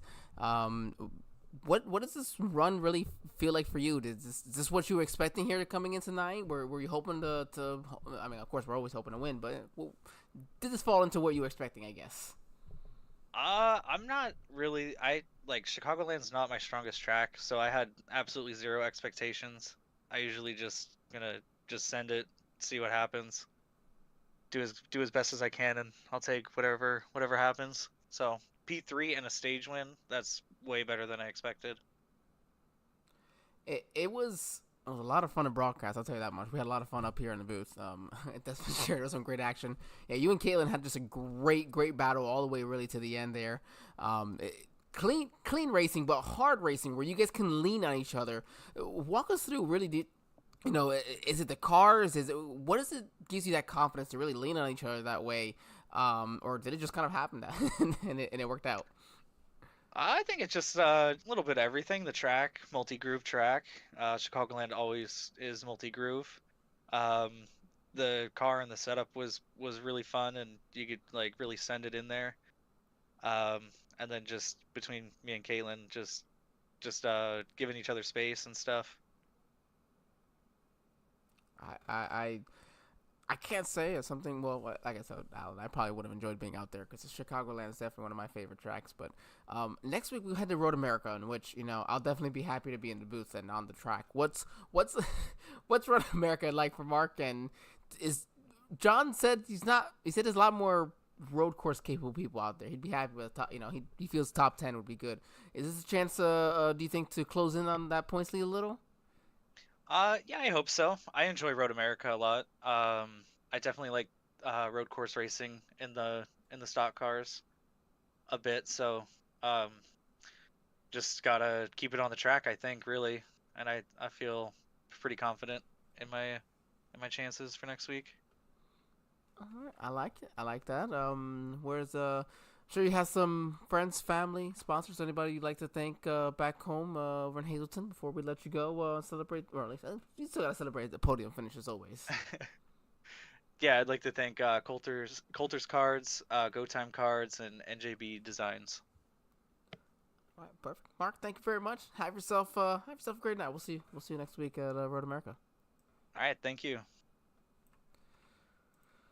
Alan, what a fantastic finish here, and I think that one thing that was said quite a bit mentioned, was the setups tonight, and how much that, of course, where you ask anybody to finish towards the bottom, they would feel, of course, otherwise. But I think I said anybody would say that at any point in time. If you're finishing up front, you're gonna be happy with it. But a lot of people are very happy with the way this setup drove for them, and well, I mean, John very happy, of course, a little too excited. What is that? That's a different dynamic, of course, that adds into a league, Alan. It's not something that just the regular iRacing setups. You can't just go out there and practice the same setup. You got something different. This allows them to really put some wear into those tires, or really use those tires to their advantage. Yeah, absolutely. And these races aren't hard to.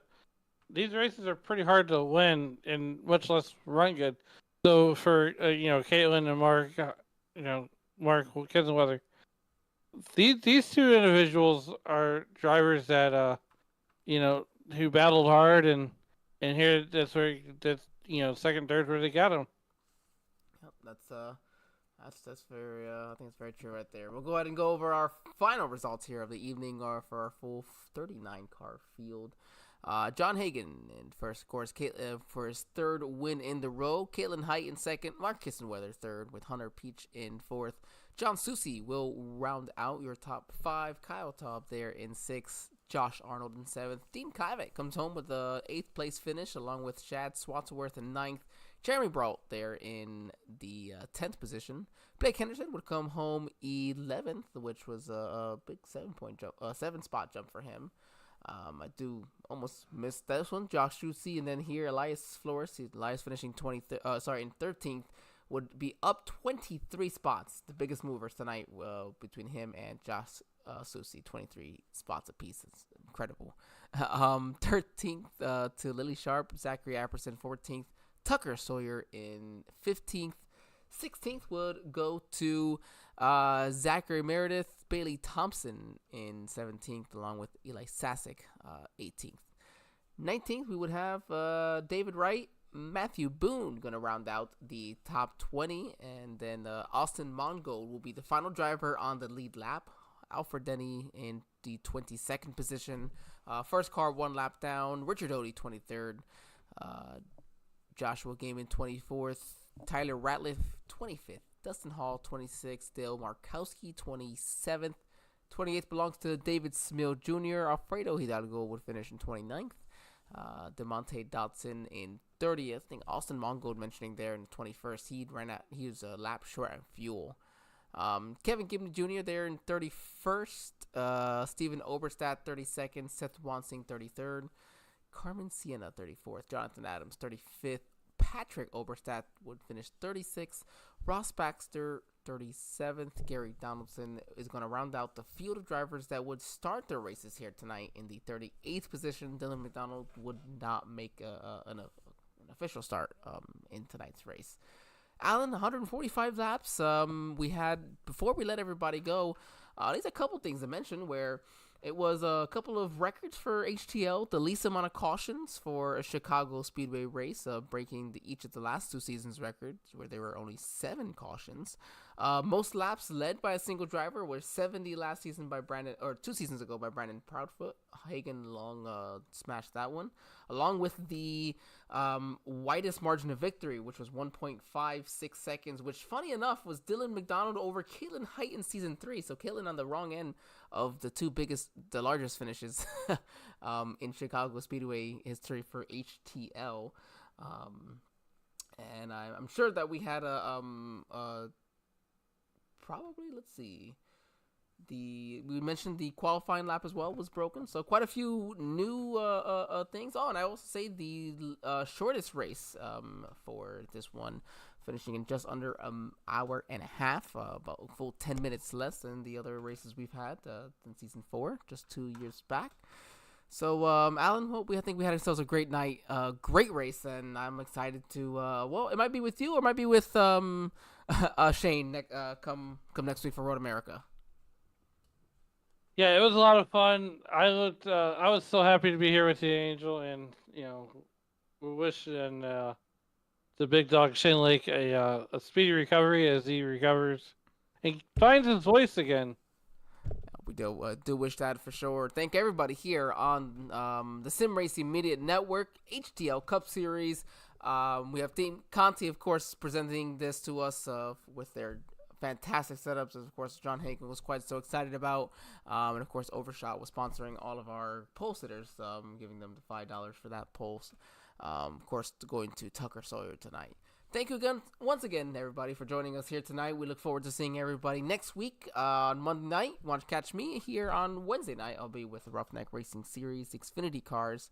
Alan, well, you're here in and out constantly, so just everybody jump on whenever you can. You'll find Alan at one point. Thank you, everybody, and have yourselves a great evening.